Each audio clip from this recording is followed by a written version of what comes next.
ये है खबरों की खबर और आप देख रहे हैं खबरों की खबर टीवी। अस्सलाम वालेकुम नाज़रीन, मैं हूं खबरों की खबर से शेख मोइज। चलिए हम आए हैं बाबा के पास जो कि किसी अपने उसके तारीफ के वो नहीं है। इन्हें सभी जानते हैं यहाँ पे नारेगांव में और भी कई जगहों पे। चलिए इनसे हम जानेंगे सज्जाद नुमानी के बारे में, कल जो आया है तो इस बारे में चर्चा करेंगे बाबा से जवाब पर। आप क्या कहना चाहेंगे बाबा इस बारे में? अस्सलाम वालेकुम रहमतुल्लाहि वबरकातुहू। आपने जो सवाल पूछा, मौलाना सज्जाद नुमानी साहब ने जो ऐलान किया, सज्जाद नुमानी साहब हमारे दिल की धड़कन है, हमारी दिल की धड़कन है, हमारी जान है, हमारी आन बान शान है। हम उनकी बहुत एहतराम और इज्जत करते हैं अल्हम्दुलिल्लाह, क्योंकि बड़े अकाबिरीन में से एक अकाबिरीन है और बहुत बड़े उलमाओं के अंदर जो है तो शुमार माने जाते हैं। अब रहा सवाल, क्या उन्होंने ऐलान किया, क्या भाई हमने एक समर्थन किसको किया? मैं इसके बारे में ऐलान करूंगा और आपके मीडिया के माध्यम से, कल उलमाए किराम भी वहाँ पर बैठे थे। अब एक बात बताना चाहता हूँ मैं, मौलाना सज्जाद नुमानी साहब जो है तो यूपी के, कहाँ के? यूपी के। लोकल के बारे में, जो लोकल के उलमाए किराम यहाँ के, जो आज जमाते उलमा हिंद के अंदर कुछ लोग ऐसे हैं जिसके पास मेरे पास पुरावा है, मेरे पास पुरावा है। मैं उलमाओं के ये नहीं कर रहा हूँ, अगर से मैं करना चाहूँ तो इनका पूरा बायोडाटा खोल सकता हूँ, लेकिन नहीं, हमारे उलमाए किराम है सियासत एक तरफ, और अगर से हमने गलत किया तो ये है ना बात है, और उलमाए किराम तीन एक तरफ, और तीन एतबार से हम उलमाओं का अदब और इकराम करेंगे, और सियासी एतबार से हम उनकी बात को बिल्कुल एतराज करते हैं, इस पर हम मुतमईन नहीं है, हमारा बायकाट है, हमारा विरोध है। हाँ, उन्होंने दीन एतबार से अगर से कोई मसाइल के बारे में अगर से हमारी जान भी मांग ली और हमारा खून भी मांग लिया तो हम देने के लिए तैयार है, और सियासी एतबार से हम कतई इनके बात पे जो तो सहमत बिल्कुल नहीं है। क्यों नहीं है आप बताओ? इसके वजह, आप कुछ लोग एक 6 लाख का जो जमाते उलमा हिंद के अंदर कुछ पद का रखने वाला, मैं नाम नहीं लूंगा, उसका जो सामने वाला का 6 लाख रुपए का चेक मेरे पास आया है जिसने फ्रॉड किया है। मैं ये वादे के तो उन्होंने पूछना जमाते उलमा हिंद में को चेक बताओ करके, मैं चेक बताऊंगा, और टोटल उसका 17 लाख रुपए का गफला है। वो रहने वाला बेगमपुरे का बंदा है, मेरा पुराना दोस्त है।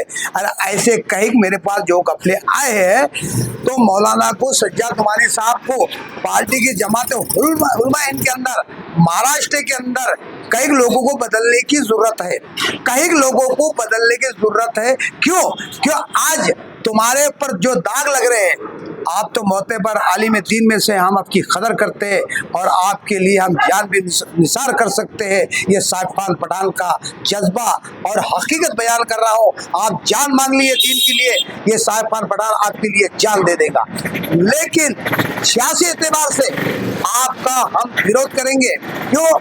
क्योंकि आप नहीं जानते कौन क्या है, किसके बारे में आप नहीं जानते कौन क्या है, किसके अंदर खामियां क्या है, खूबियां क्या है, इनके गुनाह कितने हैं, किसने गुनाह कितना किया है, अच्छा कौन है, बुरा कौन है, आप नहीं जानते।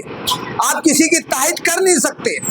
क्यों? कि इसके वजह से महाराष्ट्र के अंदर राजकारण ने जो तो एक बवाल आ चुका है, एक राजकारण की सियासत की जो है तो पूरी महाराष्ट्र के अंदर एक खलबली मच चुकी है। ये साइफ खान पठान, कल खुदा ना खास्ता ये हरकत ना हो जाए, बीजेपी सत्ता में आ जाए और आपके नाम के जो है तो कई लोग जो है तो बदगुमानी आ जाए। हम नहीं चाहते आपके बारे में बदगुमानी आना, कोई मुसलमान आपके बारे में कोई गलत अल्फाज बोले। अब रहा सवाल, इन्होंने जो आज एक कहा कि मैं मौलाना सज्जाद नुमानी साहब को मारने की धमकी जो है तो कमेंट में दी है, तो मैं आला ऐलान कहता हूं, अगर से ऐसा किसी ने धमकी दी होगी और किसी ने धमकी दी या कराऊंगा, या फिर फोन पे धमकी दी होंगी या कमेंट में धमकी दी होंगी, तो मेरा एक मशवरा है आपसे, उसको जो तो स्क्रीनशॉट निकाल कर ये जनता के अंदर भेजा जाए, कि ताकि जनता को भी मालूम पड़े कि वाकई में जो है तो मौलाना सज्जाद नुमानी साहब को जो धमकी मिली है, लेकिन इसका कोई प्रूफ नहीं आया अभी, इसका कोई प्रूफ नहीं आया कि मौलाना सज्जाद नुमानी साहब को धमकी मिली है। लेकिन आप जनता के अंदर आपको ऐलान बताना होगा कि वाकई में मौलाना सज्जाद नुमानी साहब को धमकी आई है, स्क्रीनशॉट मारकर जनता के अंदर इसको आपको फैलाना होगा। ये साहिब खान पठान आपसे पूछ रहा है कि वाकई में धमकी आई तो कहा। अब रहा सवाल मसला बीजेपी का, बताता हूं आपके मीडिया के माध्यम से। एक मुसलमान कैंडिडेट है सिल्लोड़ के अंदर, 70 सेठ, हमारे 70 सेठ खड़े हुए, उसको जो है वहाँ के 70 सेठ को शिवसेना के जो है तो आज खुद शिवसेना भी जो है तो उसको गिराने के चक्कर में है, और अंदरूनी बीजेपी गिराने के चक्कर में जो शिवसेना के गठ के अंदर जो आज आला ऐलान करता है कि अब सबसे पहले आज देख लो, लोकमत पेपर के अंदर फ्रंट के अंदर लिखा है, यानी इसने क्या नाम है, उद्धव ठाकरे ने, क्या सबसे ज्यादा हमारा हाथ था, तो हमारा जो है तो बाबरी मस्जिद गिराने का हाथ हमारा था। दूसरा आला ऐलान इन्होंने कहा है कि औरंगाबाद का नाम मिटाने के अंदर और संभाजी नगर नाम लिखने के अंदर सबसे ज्यादा योगदान रहा तो ये उद्धव ठाकरे का रहा। यह आला ऐलान है। तो मेरा अदबन गुजारिश है कि हमारे उलमा इकराम मौलाना सज्जाद नुमानी साहब इसकी ताहीद करते हैं, तो ये कहाँ तक दुरुस्त है? ये कहाँ तक दुरुस्त है? जिसने बाबरी मस्जिद गिराने के बारे में कहा कि सबसे ज्यादा हमारा योगदान रहा, और सबसे ज्यादा योगदान रहा तो औरंगाबाद का नामो निशान मिटाने का ये रहा। कल कुछ विधानसभा के अंदर जो तो हमारे इम्तियाज जलील साहब आमदार थे, वारिस पठान आमदार थे, एक गुलाब राव बोल के जो है तो शिवसेना का आमदार था, जो मुसलमानों के बारे में गंदी अल्फाज बोल रहा था। क्या कहा कि भाई ये लांडे हैं, इनको मुसलमानों के अंदर भिजाना पड़ेगा, ये गद्दार कौम है, इनको जो है तो जिहादी करार कर दिया जाए, और ऐसे लोगों का आप समर्थन कर रहे, तो ये कहाँ तक दुरुस्त है? ये कहाँ तक दुरुस्त है? जो मुसलमानों के खिलाफ साजिश रचते हैं, आप मुसलमानों के जैसे प्रकंडा बनाते हैं, मुसलमानों को मारने की धमकियां देते हैं, मुसलमानों को यह है तो बिल्कुल मस्जिद मंदिर की जो तो सियासत करते हैं, तो ऐसा आपने जैसे लोगों को समर्थन किया, तो ये कहाँ तक दुरुस्त है? ये कहाँ तक दुरुस्त है? तो हम हमसे पूछना चाहते हैं मीडिया के माध्यम से। बाबा एक सवाल है आपसे, अभी आप यहाँ के कैंडिडेट से हो पूर्व से, तो इसमें आपको किससे क्रॉस है? आप क्रॉस किससे भी नहीं है, मेरे को जाति दुश्मनी किससे भी नहीं है। मेरी दुश्मनी है तो काम के बुनियाद पे। किस कैंडिडेट से? मेरी दुश्मनी किसी कैंडिडेट से नहीं भाई, किसी का नाम लेना। मेरे को गफ्फार कादरी से दुश्मनी है, और ना इम्तियाज जलील से दुश्मनी है, ना अफसर खान से दुश्मनी है। सुन लीजिए, पहले दुश्मनी है तो इनकी नाकामी की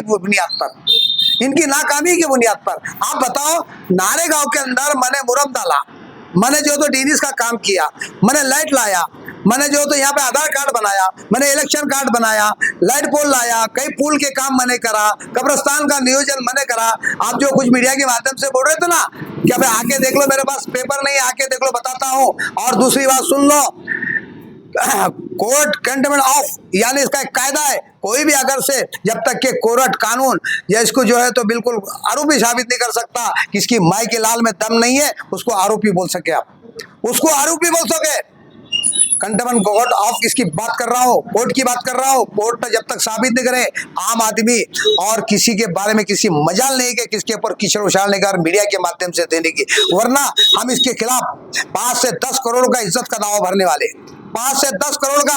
जो भी इसके बाद, अभी तो माफ कर दिया हूँ, लेकिन इसके बाद जो भी गलत डालेगा और गलत बयान देगा, 5 से 10 करोड़ का इसके जो तो हम बिल्कुल कोर्ट के अंदर मानहानि का दावा करेंगे, ये मेरा वादा है। और आखिरी में मेरे कुछ अल्फाज कहना है साहिब खान पठान के, जैसा नारेगांव के अंदर साहिब खान पठान ने काम किया है, और मैं पूर्व के अंदर मैं वादा करता हूँ इंशाअल्लाह ये कुछ पाखंडियों ने काम नहीं करे, और कुछ इन्होंने जो तो सिर्फ मुसलमानों को आश्वासन दिया, मुसलमानों को, नौजवानों को गुमराह किया, और कुछ लोग आज भी जो है तो ऐसे लोगों को, अब कुछ लोग एक मरतबा जो है, हम स्कूल के अंदर गए थे, नारेगांव के कुछ लोग थे, गरीब बस्ती के थे, कॉलेज के अंदर हम वहाँ पे गए, क्या भाई 25,000 रुपये इसकी जो है तो माफ़ कराने का बोलो, साहिब खान साहब आपका दोस्ताना अच्छा है, आपकी जो है तो कुछ ना कुछ काम आएगा। तो मुझे, हमको सवाब क्या मिला? साहिब खान पठान, हमने कोई धर्मशाला नहीं खोल के रखी है बोले यहाँ पे, तो ये क्या सहायता करेंगे कौन? ये क्या सहायता करेंगे? कॉलेज के अंदर यहाँ नारेगांव की एक लेडीज थी, साहब का साहब वो 1 लाख रुपए लग रहे, 25,000 रुपए हमारे पास कम है, हम नहीं कर सकते, कम से कम 25,000 रुपए माफ कराने की कोशिश करो। तो वहां से हमको जवाब मिलता है, साहबकार हमने कोई धर्मशाला नहीं खोल के रखी, आप माफ कराएंगे। तो ये जवाब मिलता है, जनता को ये जवाब मिलेगा। लेकिन जनता से वादा है आपके पूरे कॉलेज बड़े से एजुकेशन तक पहले से लेकर तो साहब का पठान बिल्कुल माफ करने का काम करेगा इंशाअल्लाह। साहब का पठान आपकी निशानी और बटन वो अमल करिए। देखो मैं तमाम जो है मैं शुक्रगुजार हूँ हमारे शारिक नजबंदी का। उन्होंने जो आला ऐलान यहाँ पे कल स्टेज के अंदर कहा कि 12 नंबर बटन दबाकर कामयाब कीजिए, मैं शुक्रिया अदा करता हूँ शारिक बंदी साहब का। उन्होंने 12 नंबर का ऐलान किया और मैं फिर पब्लिक से ऐलान कर रहा हूँ, मेरी निशानी सिट्टी है, 12 नंबर मेरा बटन है, मुझे फुल तादाद में जो तो जीत कर लाइए इंशाअल्लाह। साहिब खान बटन आपके लिए हमेशा तैयार रहेगा इंशाअल्लाह।